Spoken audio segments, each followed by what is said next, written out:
Step one is just going to be stretch out your hose till it's straight with as much length as you need. Now we're going to stretch out our heat tape alongside it so we know how much length of hose to cut. Now that we have the hose laid out alongside the heat tape, we're going to cover the hose in a layer of this metal tape all the way throughout the length. All right, we got it all taped up.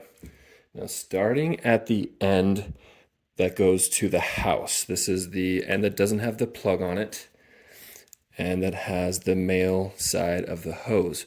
We're going to put on the hose ends real quick. Definitely recommend getting quality hose ends. That'll help with the lifespan of your hose. So we got it cut. We're gonna put our little hose end on. All right, for the next step, I'm just gonna grab a few zip ties and start working on it. Now, you don't need to use a lot, and you can actually get away with not doing this if you have someone to help hold it in place while you are doing the next step. It's very important to put the heat tape in a straight line along one side. Do not wrap it around. That will cause a problem and probably melt your hose. But every few feet or so, we're just gonna do a zip tie to help tack it in place more than anything. It really helps if your hose and heat tape are both stretched out straight for this, because that way you can make sure there aren't any gaps.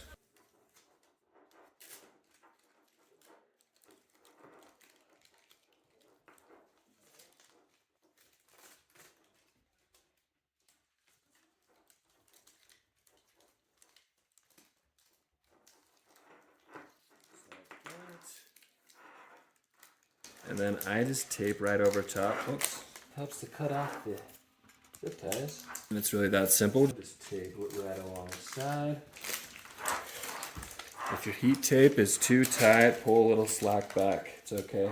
Have a little bit of slack. In fact, it's probably better to have a little slack than no slack.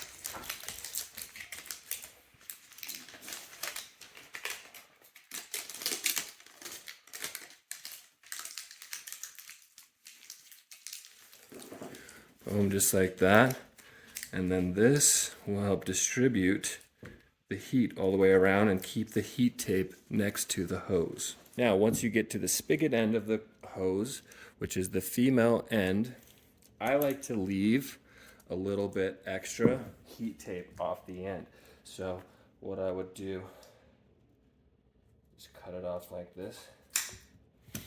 And then this length becomes extra, and I can put that on the spigot or whatever and keep that from freezing as well. So if you have one of those tall spigots, leave some length for that. If it's just a short one, a little bit will do. I'm just leaving a couple feet. You can always cut it back and move your end back later.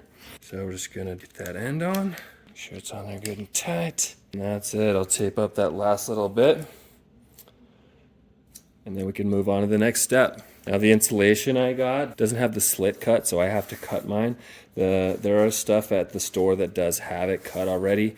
I would recommend doing that. I did go for the higher quality insulation. This stuff is outdoor rated. Should last forever. Then we just fit it on to the hose like that. Now if you bought the kind that's got adhesive built in, just pull off your strip, tape it on. I'm gonna have to glue mine, so do as I say, not as I do. All right, now that you've got your insulation across the entire length of your hose, you can go ahead and secure it in place. I've used electrical tape. If you've got the self-adhesive stuff, just put it together, maybe put some tape on the joint. I am going to be using adhesive on mine, and we will see how that goes. So far I'm really happy with it, and I think this is gonna last a really long time.